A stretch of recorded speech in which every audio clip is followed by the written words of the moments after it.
పాకిస్తాన్ తన అణ్వాయుధ సంపత్తిని చైనా సైనిక, ఆర్థిక సహకారంతో వేగంగా ఆధునీకరించుకుంటుందని, భారత్ను ఇప్పటికీ తమ ఉనికికే ముప్పుగా పరిగణిస్తోందని అమెరికా రక్షణ నిఘా సంస్థ తన తాజా నివేదికలో వెల్లడించింది. ఆదివారం విడుదలైన ప్రపంచ ముప్పు అంచనా నివేదికలో ఈ కీలక విషయాలను పేర్కొంది. రానున్న సంవత్సరంలో పాకిస్తాన్ సైన్యానికి సరిహద్దుల్లో జరిగే ఘర్షణలతో పాటు అణ్వాయుధాల ఆధునికీకరణ ప్రధాన ప్రాధాన్యతలుగా ఉండనున్నాయని నివేదిక స్పష్టం చేసింది. పాకిస్తాన్ తన అణ్వాయుధాలను ఆధునీకరించుకోకపోవడంతో పాటు అణు పదార్థాలు, అణు నియంత్రణ వ్యవస్థల భద్రతను కొనసాగిస్తుంది. సామూహిక విధ్వంసక ఆయుధాల తయారీకి అవసరమైన వస్తువులను విదేశీ సరఫరాదారులు, మధ్యవర్తుల నుంచి పాకిస్తాన్ సమకూర్చుకుంటున్నట్లు స్పష్టమవుతుంది అని నివేదిక వివరించింది. ఈ సామూహిక విధ్వంసక ఆయుధాల తయారీకి అవసరమైన సాంకేతికత, సామగ్రిని పాకిస్తాన్ చైనా నుంచి పొందుతోందని, వీటిలో కొన్ని Hong Kong, Singapore, Turkey, United Arab Emirates వంటి దేశాల ద్వారా పాకిస్తాన్ కు చేరుతున్నాయని కూడా నివేదిక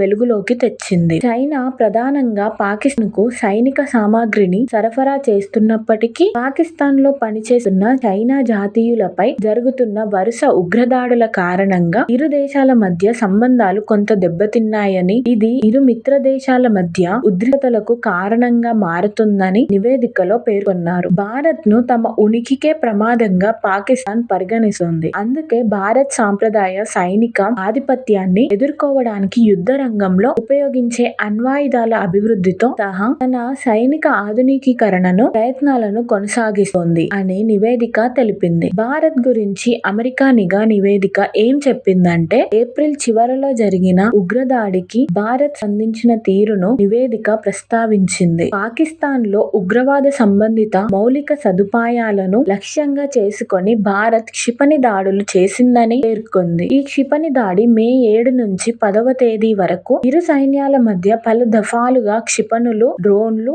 ఆయుధాలు మోసుకెళ్లే డ్రోన్లు, భారీ ఫిరంగి దాడులకు దారితీసింది. మే 10 నాటికి ఇరు సైన్యాలు పూర్తి కాల్పుల విరమణకు అంగీకరించాయి అని నివేదిక వివరించింది. హిందూ మహాసముద్ర ప్రాంతంలో చైనా ప్రభావాన్ని వ్యూహాత్మకంగా ఎదుర్కోవడానికి భారత్ ద్వైపాక్షిక రక్షణ భాగస్వామ్యాలను బలోపేతం చేసుకోవడానికి ప్రాధాన్యత ఇస్తుందని ఈ నిఘా నివేదిక పేర్కొంది. అలాగే భారత్ చైనా సరిహద్దు ఉద్రిక్తతలపై కూడా నివేదికలో ప్రస్తావన ఉంది. తూర్పు లడఖ్ లోని వాస్తవాధీన రేఖ వెంబడి ఉన్న 2 ఘర్షణ ప్రాంతాల నుంచి బలగాలను ఉపసంహరించుకోవడానికి ఇరు దేశాలు అంగీకరించినప్పటికీ సరిహద్దు రేఖ వివాదం మాత్రం అపరిష్కృతంగానే ఉందని నివేదిక తెలిపింది. ఇంకా భారత్ తన దేశీయ రక్షణ పరిశ్రమను బలోపేతం చేసుకోవడానికి, సరఫరా వ్యవస్థలో ఉన్న లోపాలను తగ్గించుకోవడానికి, తన సైన్యాన్ని ఆధునికీకరించడానికి మేడ్ ఇన్ ఇండియా కార్యక్రమాన్ని ముందుకు తీసుకెళుతుందని నివేదిక